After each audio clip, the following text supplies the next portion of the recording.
UP के संभल जिले में 65 वर्षीय बीजेपी नेता गुलफाम सिंह यादव की जहरीले इंजेक्शन से हत्या के मामले ने पुलिस को पूरी तरह उलझा कर रख दिया है। उत्तर प्रदेश का संभल जिला पिछले कुछ महीनों से लगातार चर्चा में है, कभी हिंसा की वजह से तो कभी मंदिर मस्जिद विवाद की वजह से। लेकिन इस बार जिले में ऐसी वारदात हुई जिसने राजनीतिक गलियारों से लेकर पुलिस प्रशासन में भी हड़कंप मचा दिया। दरअसल बीते दिनों यहाँ एक वरिष्ठ बीजेपी नेता की जान ले ली गई, जिसका तरीका ऐसा अनोखा और निराला, इसने पुलिस को भी हैरत में डाल दिया।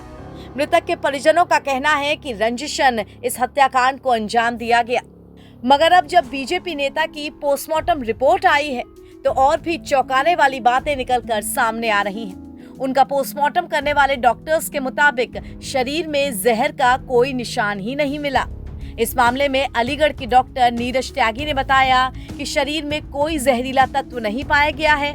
अब विसरा को फॉरेंसिक जांच के लिए आगे भेजा गया है।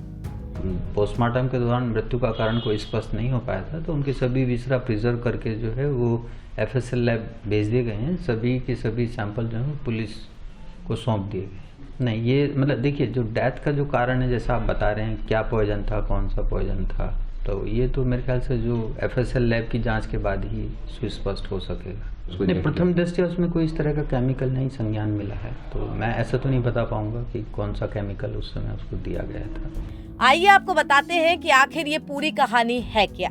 तो ये घटना संभल के दपथरा गांव की है, जहां से ये खबर आई थी कि दिन दहाड़े बीजेपी नेता गुलफाम सिंह यादव को जहरीला इंजेक्शन दे दिया गया। 70 वर्षीय गुलफाम अपने घर के पास बैठे थे, तभी बाइक सवार 3 युवक अचानक पहुंचे, उनके पास आए, जबरदस्ती बात की, पैर भी छुआ। इससे पहले कि वो कुछ समझ पाते, हमलावरों ने उन्हें जहर का इंजेक्शन लगा दिया और मौके से फरार हो गए।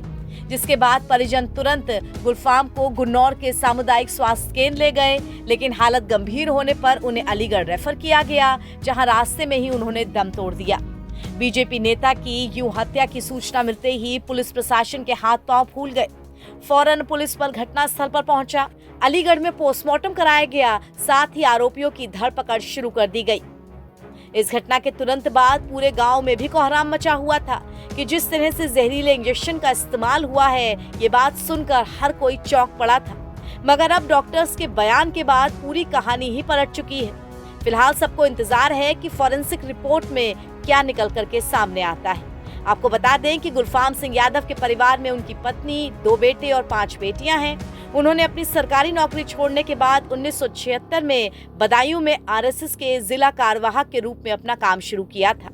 NBT ऑनलाइन की रिपोर्ट।